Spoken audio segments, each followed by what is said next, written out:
So let us see what do we have here for you guys. Please just take only what resonates, okay? And feel free na pick up lang yung mga mensahe na para sa iyo. Maraming salamat Archangel, Michael, Guardian Angels of Collective, and even their ancestors.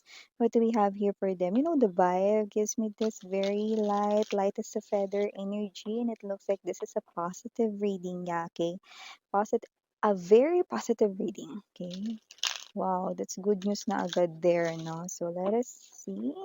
I hope makuha ko yung energy mo kasi ang ganda ng nafe-feel ko dito, no? Parang yung feeling na lumulutang sa air, no? Parang too much happiness or maybe this is love is in the air for this person here. Let me take a look at that.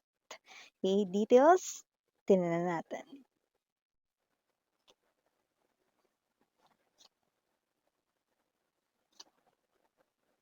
Oh, I go. Nice. Queen of Swords, Emperor, World card right in here. Center of the reading, we have the Six of Cups. Okay. This person here ay claiming natagpuan niya na daw ang tamang tao. Ayan o. Okay, let us see. We have here Hangguan. Okay, we also have here the Queen of Coins and the Knight of Pentacles. Here, there could be an age difference, but doesn't have to be that it's malaki ang inyong age difference, no? But maybe this person here could be, older than you or younger than you. Not really far yung inyo rito, no, na age difference if meron. Bottom of the deck, we have the Six of Coins, Four of Coins, and the Ten of Cups. Yay! Kung sino man 'tong energy na 'to mga babes, so this person here ay really claiming na natagpuan niya na ang tamang tao, no? So I do pick up, okay, that this is an energy right now. Kung nasan siyang lugar ngayon ay maaaring umuulan or kung hindi sa lugar niya, maaaring sa lugar mo umuulan, no? This is right at this very moment, no, na napapanood mo ito. This is at the moment, 8 p.m. right now, okay? Okay, so I do see that whoever this energy is, you are already nasa talking stage. This person here could be seeing a lot of number nines or maybe you do, okay? But I do see that this person here, you are, okay, the very first na naiisip niya sa umaga and the very last thing na iniisip niya before he or she goes to sleep. Pate, okay? This person here ay someone na claiming na natagpuan niya na ang tamang tao sa'yo. Uy! So I do see that whoever this energy is, we have the Nine of Cups. This person here, natupad na yung wish niya rito kasi mukhang matagal rin niya rito na parang hinahanap-hanap sino ba talaga rito yung tamang tao para sa akin. This person here could be trying na hanapin kung ano talaga or sino talaga ang kanya ditong perfect match sa mga nakilala niya na and then boom! With the world card energy, your paths did cross dito, no, nitong person na to. This could be a new energy right in here, like a new love here. But this person here is someone dito na parang, alam mo yon, okay? Parang kapag ka nandiyan ka, too excited siya rito, no?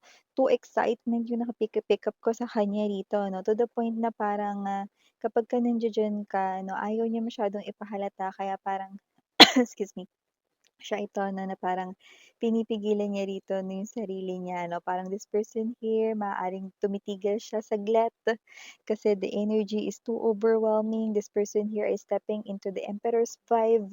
So, ibig sabihin, lahat tayong gender dito pero ibig sabihin, itong person na to no, sees you as someone here na mapapasabi na lang siya na you are the woman or you are the man na talagang hinanap-hanap ko my whole life, ganyan. So, I do see that with the Queen of Swords energy, no, meron ka ritong parang the way you move, the way you talk, okay, the way you carry yourself, okay, that is what this person here, no, finds you different, no, sa iba.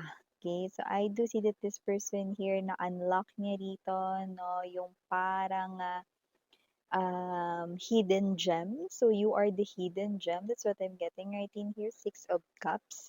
center ng reading. This person here could be someone 'no, na puwede ngayon, okay, ay friends na kayo, talking stage, nag-uusap na kayo. Puwede rin naman na katrabaho mo 'yan, nakakausap ka niya, and I do pick up that this person here 'no, the very intention kaya siya nakipagkaibigan sa'yo is magkaroon dito ng mas malalim na connection dahil gusto ka niya.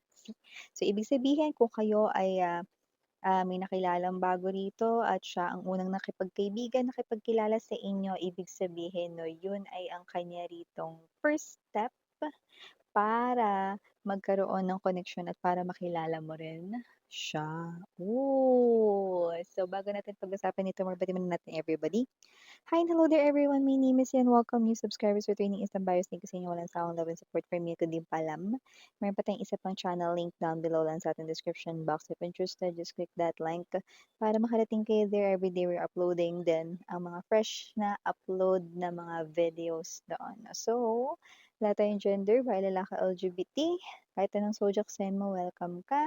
At kagaya ng binanggit ko, timeless, pero ngayon, eto ay high chance na nakukuha natin right at this very moment. Someone's thinking about you, someone's on cloud nine, someone here no ay claiming that you are the right person here. So hindi niya palalampasin yung opportunity dito. This one is far different from your ex or past lovers. We have here this three of coins. So definitely this is someone here no na hindi rito tataliwas sa iyo.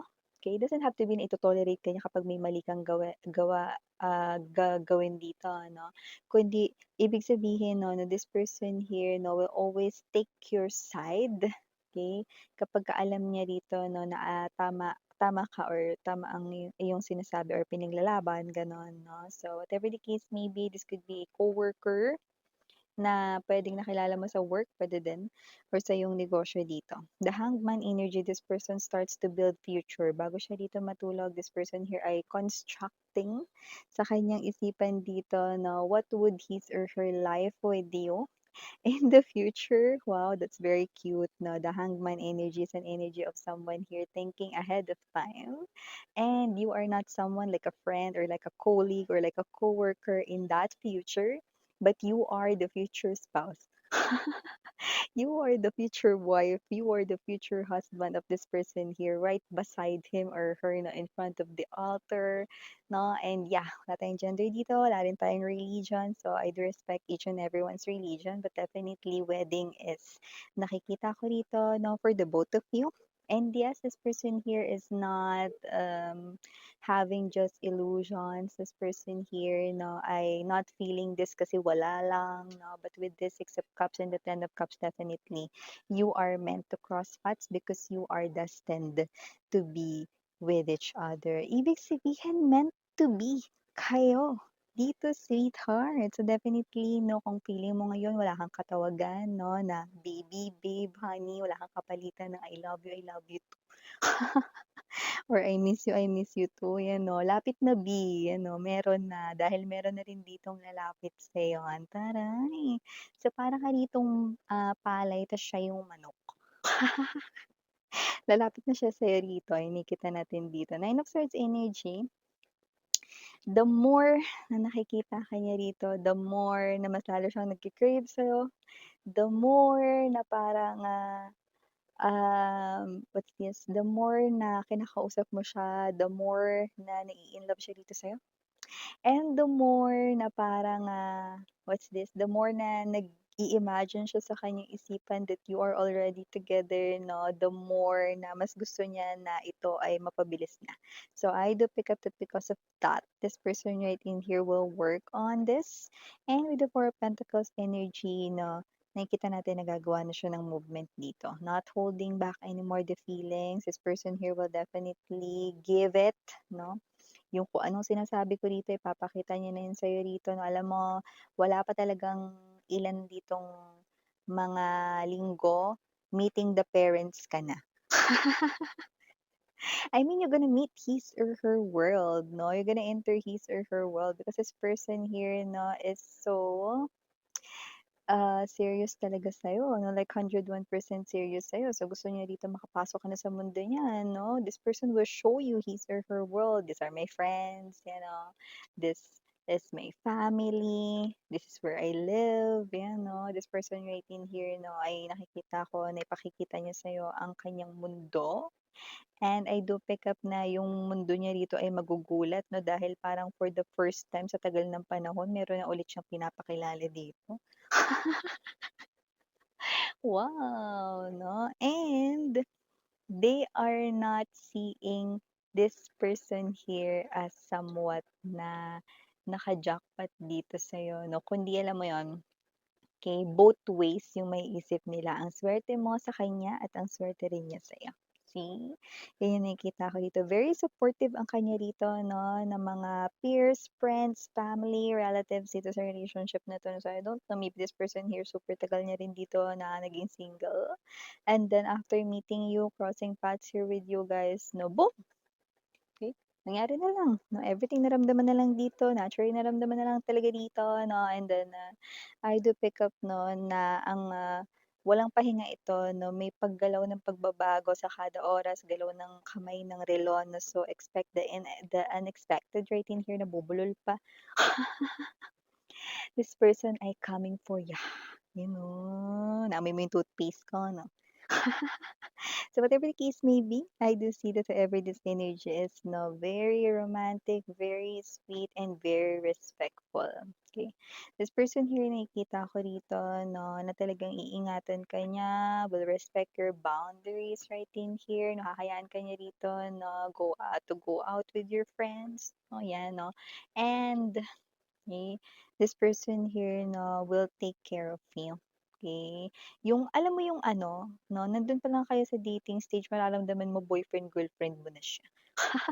Or kung nandun kayo sa boyfriend-girlfriend stage na mararamdaman mo parang asawa mo na talaga siya. Because this person here is seeing and viewing you already as his or her divine counterpart, his or her future spouse, not just his or her girlfriend or boyfriend right in here, but asawa na dito, no? Yung literal na asawa, hindi lang yung pabebe na asawa rito, no? May matawag lang na gano'n na hindi gano'n, no? Kundi yung talagang ramdam mo na alagaan ka, pagluluto ka, no? And yeah, okay? Yung iba might find this na parang masyado naman ata yung sasabihin mo Miss Yana, but yeah, this person here will adore you, I'm telling you, no, and in Tagalog word, mas malala pa nga at parang mas madagundong yung datingan ba Tagalog nun, 'di ba? Halos sambahin ka niya rito, 'di ba? So, ibig sabihin, this person here ay head over heels sa'yo ngayon pa lang, 'di ba? So, ano na? Ano na B, 'di ba? So I do see that whoever this energy is mahal, no, this person here will not let go of you now that he or she had found you, no, and for a person to view you as, the right person already, then, 'di ba? Nothing and no one can stop him or her in pursuing you. Wow! So definitely do not need to do anything right in here, no? Pero baka magulat ka lang talaga kasi things will start to unfold here. Things will start here na magsimula na magbabago yung kilos niya around you, and yeah, it might feel like na parang ma-awkward ka at first, or yung hindi naman awkward yung iba. Parang ma-confuse kayo, parang iba yung tingin niya sa'kin, ba't parang feeling ko gusto niya ako, you know? Kasi it's true, gusto ka nga talaga niya rito 'no. So, this could be a secret right now, okay, but soon mare-reveal din ito 'no, at siya rin mismo magre-reveal niyan sa inyo, okay. I know masyado tayong spoiler dito sa channel na 'to, masyado tayong pakailamera rito.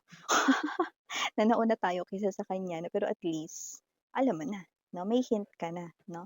So, if you're single right now, your single era 'no, ay malapit ng mag-OVA, kaya naman prepare kasi you will be diving into this kind of amazing relationship that will lead to commitment with this person here 'no. Yeah, a stable, committed partner ay coming into your life, into your world right in here 'no, and you will be amazed by this person's love for you. Wow! Initials right in here, as we have capital letter S, capital letter K, capital letter P, capital letter A, capital letter N, capital letter R, capital letter Q, capital letter L, and capital letter T.